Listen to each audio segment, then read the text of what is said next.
যেহেতু স্বরাষ্ট্রমন্ত্রী হবা, শপথ নেওয়ার আগে আমার সাথে বসবা, অ্যাটলিস্ট কি কি করতে হবে আমি তা তোমাকে একটু কিছু কথা তোমাকে বলবো, সাজেশন দেবো। অবশ্যই এবং আমি আই বিলিভ তুমি আগামী স্বরাষ্ট্রমন্ত্রী। আমার আগাম অভিনন্দন গ্রহণ করো। তুমি যেহেতু স্বরাষ্ট্রমন্ত্রী হবা, শপথ। আচ্ছা দর্শক শ্রোতারা, আপনারা পিনাকির কনভারসেশন ফাটকেতির সাথে শুনলেন তো। আচ্ছা, আমার প্রশ্ন হচ্ছে, পিনাকি কি করে জানলো যে নাসির উদ্দিন ডার্বি উর্ফে ফাটকেতি স্বরাষ্ট্রমন্ত্রী হয়ে যাবে? How was it possible? এর মানে হচ্ছে যে আগে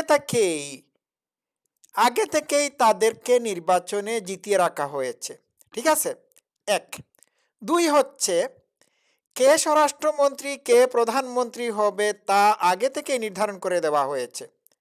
এই যে ইউনূস বলল এটি হবে স্মরণকালের গণতান্ত্রিক নির্বাচনের উৎসব, তো এটি স্মরণকালের গণতান্ত্রিক নির্বাচনের উৎসব বা গণতন্ত্রের উৎসব হলে পরে এই উৎসব শুরু হওয়ার আগেই মন্ত্রী, মিনিস্টার, স্বরাষ্ট্রমন্ত্রীর পদ কিভাবে কনফার্ম করা যায়?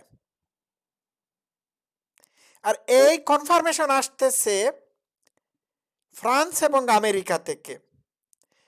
ফ্রান্সের পিনাকি ভট্টাচার্য ফ্রান্স থেকে নির্ধারণ করে দিচ্ছে যে কে স্বরাষ্ট্রমন্ত্রী হবে, কে প্রধানমন্ত্রী হবে, বা কে অন্যান্য মন্ত্রীর পদে বসবে, কে বা কারা।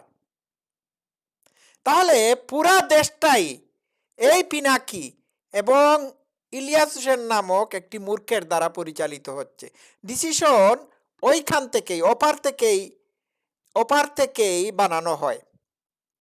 বিষয়টা বুঝতে পারছেন কি ভয়ঙ্কর অবস্থা? এটা তো নির্বাচন না, এটি হচ্ছে পাতানো নির্বাচন। এই পাটক্ষেতি তার এলাকায় নির্বাচনে স্ট্যান্ড না করে ঢাকায় মির্জা আব্বাসের সাথে গুতাগুতি করতে এসেছে। চিন্তা করে দেখুন, কারণ তার এলাকায় তো সে নির্বাচনে জিতবেই না, জিতার কোনো চান্স নাই, জনগণ তাকে গণধুলাই দেবে।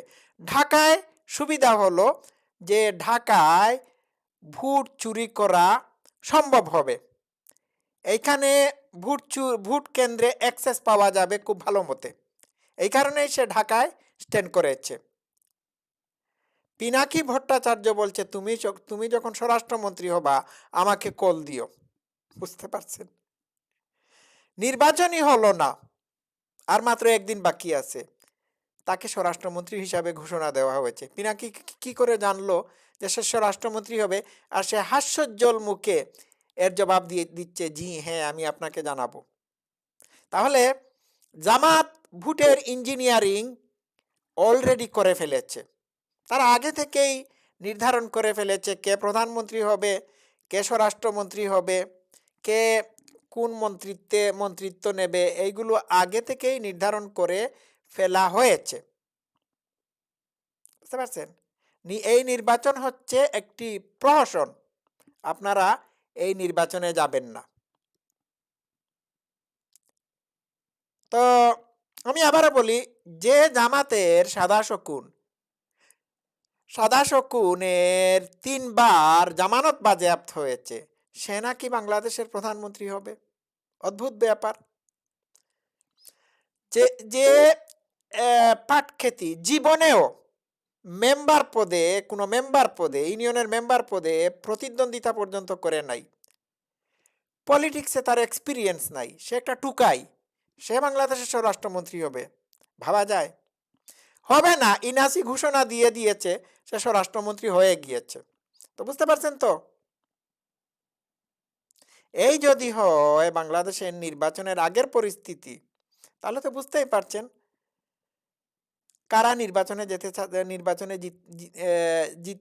জিতে যাচ্ছে, এটা তো বোঝা যাচ্ছে। সাধু সাবধান, আপনারা নির্বাচনে যাবেন না, এটি পাতানো নির্বাচন।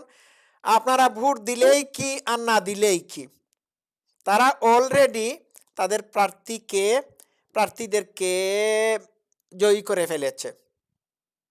তারা অলরেডি বিএনপিকে কয়টা সিট দেওয়া হবে, হ্যাঁ, ও এনসিপিকে কয়টা সিট দেওয়া হবে, জামাতকে কয়টা সিট দেওয়া হবে নির্ধারণ করে ফেলেছে। আর ওই ফ্রান্স থেকে এইটা এইটা ইনস্ট্রাকশন দিচ্ছে, সে হচ্ছে ডিসিশন মেকার। এবার বুঝুন, আরও নতিজা আছে বাংলাদেশের মানুষের কপালে, ওয়েট অ্যান্ড সি। আমি এইটুকুই আজকে আলোচনা করলাম। সবাই ভালো থাকবেন। Love you all.